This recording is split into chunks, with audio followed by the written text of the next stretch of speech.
Hello dear students, मैं ज्योति Saxena MS college Bikaner से। Students, आज हम डिस्कस करेंगे भारत में सामाजिक विधान है वो इतने प्रभावी क्यों नहीं है, यानी उनके कम प्रभावी होने के क्या क्या कारण हैं। इससे पहले टॉपिक में हम डिस्कस कर चुके हैं सामाजिक विधान किसे कहते हैं, इसका ऐतिहासिक परिप्रेक्ष्य क्या है और भारत में प्रचलित महिलाओं के लिए, बच्चों के लिए जो भी कानून है, उपभोक्ता कानून है, इन सब के बारे में हम आपसे बात कर चुके हैं। आज हम बात करते हैं ये महत्वपूर्ण क्यों नहीं है।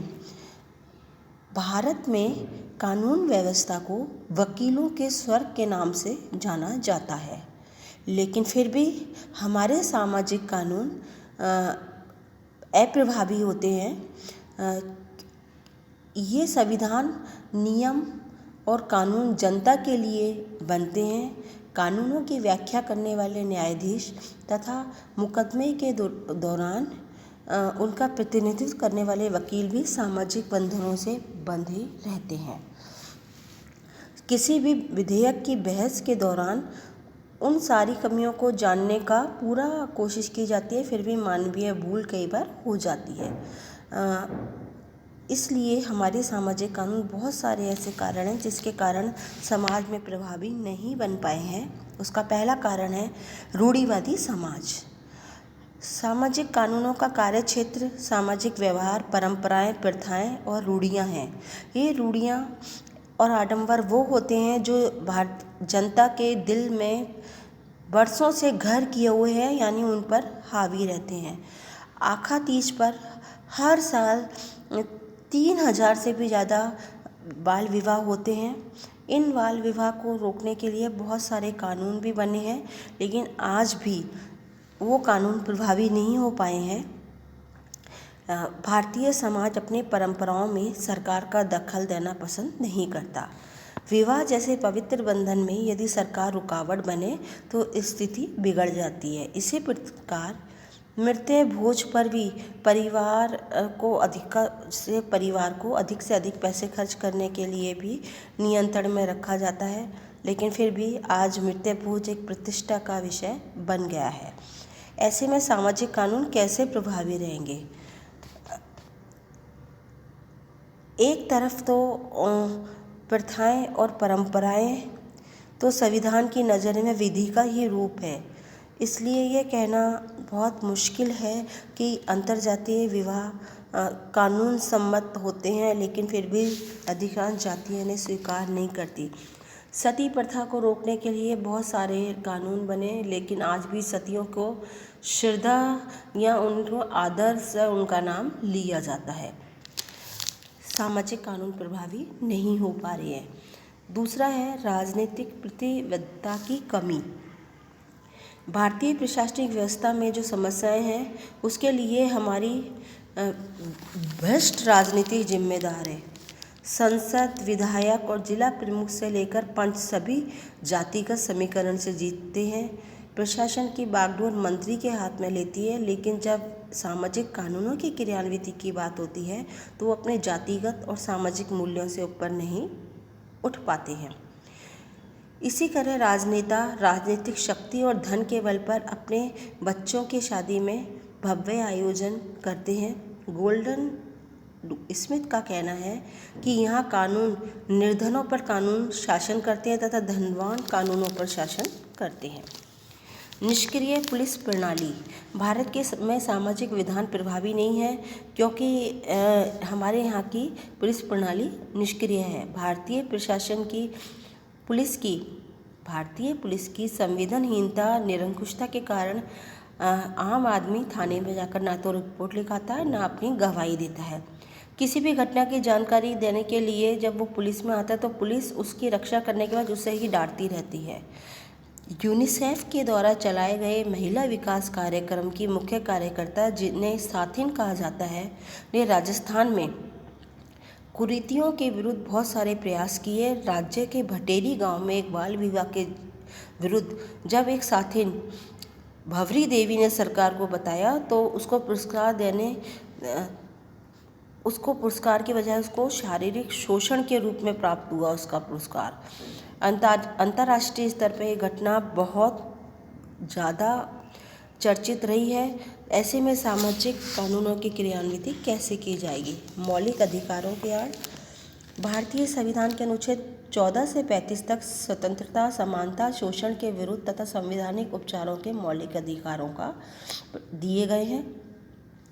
मौलिक अधिकारों की आड़ में अनेक बार सामाजिक कानूनों को न्यायालयों में चुनौती दी गई है। स्त्रियों और लड़कियों का अनैतिक व्यापार दमन अधिनियम 1956 में न्यायालय में चुनौती देते हुए इसे व्यवसाय की स्वतंत्रता के अधिकार का अनुच्छेद 19(1)(6) के विरुद्ध बताया है।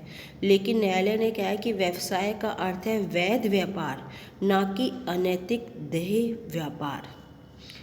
यदि मूल कर्तव्यों के निर्वाह करने की बाध्यता कम कर दी जाए तो मूल अधिकारों के साथ समन्वय स्थापित हो सकता है, लेकिन संपूर्ण साक्षरता और गरीबी निवारण के बिना ये नहीं किया जा सकता। नेक्स्ट है सामाजिक कानूनों की अप्रभाविता का कारण अशिक्षा।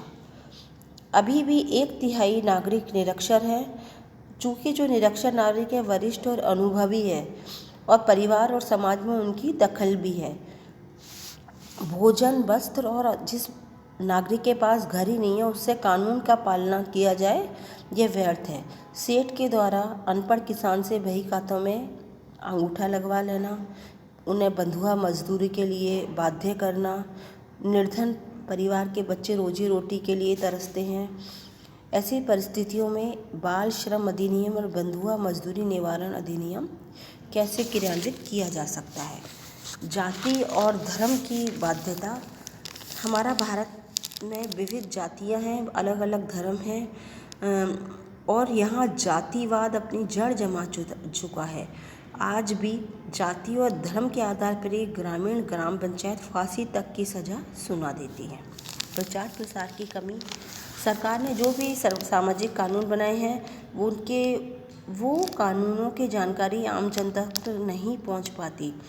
सफाई कर्मचारी और सिर पर मैल ढोना वाले जातियों के कल्याण के लिए 1993 में संसद ने एक अधिनियम बनाया था। इस अधिनियम के अंतर्गत शौचालय का निर्माण करना गैर कानूनी है, लेकिन इस कानून की जानकारी समाज को नहीं है। बढ़ती हुई जनसंख्या भी हमारी लोक कल्याणकारी कार्यों की क्रियान्विति में एक बहुत बड़ी बाधा है। बढ़ती हुई जनसंख्या के कारण लोगों को सुविधाएं नहीं मिल पाती हैं और हत्या, लूटपाट, दुर्घटना जैसी समस्याएं बढ़ती चली जाती हैं। हमारी न्यायिक प्रणाली के दोष। हमारी न्यायिक प्रणाली बहुत महंगी है और बहुत लंबे समय तक चलती रहती है।